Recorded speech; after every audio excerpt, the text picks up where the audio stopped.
Now, though, is the Manchester Coroner. This is Nigel Meadows. Welcome to Channel M today. Very nice to see you. If we may, can we begin by talking about what the coroner does? I refer to the coroner a lot in news stories, and we talk about verdicts and so on and so forth. What does the coroner do? What's your role, Nigel, and when do you get involved in a case?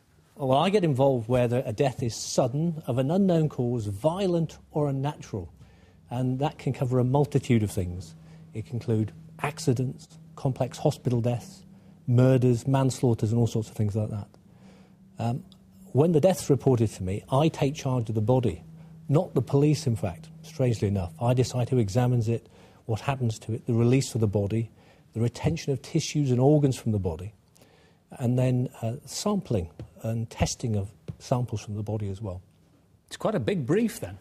It has its moments, I can tell you.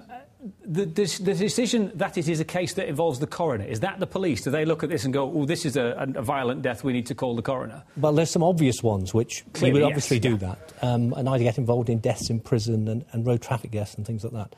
But the vast majority of my work actually comes from hospitals and healthcare scenarios, which are a lot of deaths. And you have a legal background, though, don't you? Not Yes. a medical background. No, I'm a lawyer. About 95% of coroners in the country are lawyers. A few of them are doctors, and even few are properly qualified lawyers who are also doctors.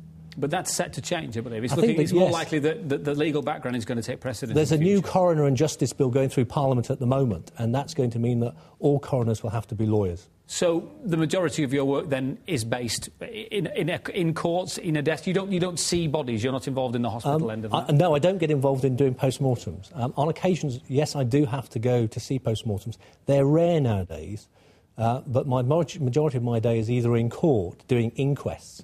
An inquest we have to conduct where the death may be unnatural or violent. Okay.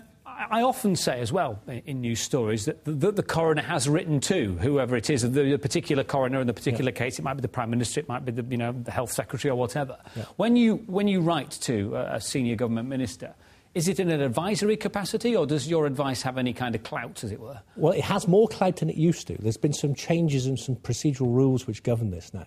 And when we make a formal report, there's now an obligation upon the recipient to acknowledge it, deal with it and respond within so many days. In the way that you've advised? Well, not in the way. They can say, no, we're not going to do it, but because. But it means there's now much more clout behind this, so hopefully we can get things changed. I've got to say, in the overwhelming majority of cases, they do take our, it's called recommendations, seriously, and they often change practices and procedures. What was the last thing you wrote to anybody about? I think it was a hospital death about procedures involving care and nursing. And again, that's quite common. And sometimes they can be small issues and sometimes they can be big, complex issues. So even though you have a legal background, I mean, you have it's a custodial role as well. And you look at the situation that somebody has found themselves in and say, well, sadly this person has died and the circumstances weren't right. So, you can look after society in a way with this advice, can't you? It's an independent judicial role. So that's the saviour of really the system. And it's widely adopted in many parts of the world still. We're having some changes with the new Coroner and Justice Bill, but still the same function. And that which you have championed at the moment has been drugs. I read somewhere you said that drugs were cheap as chips, and you were upset about that.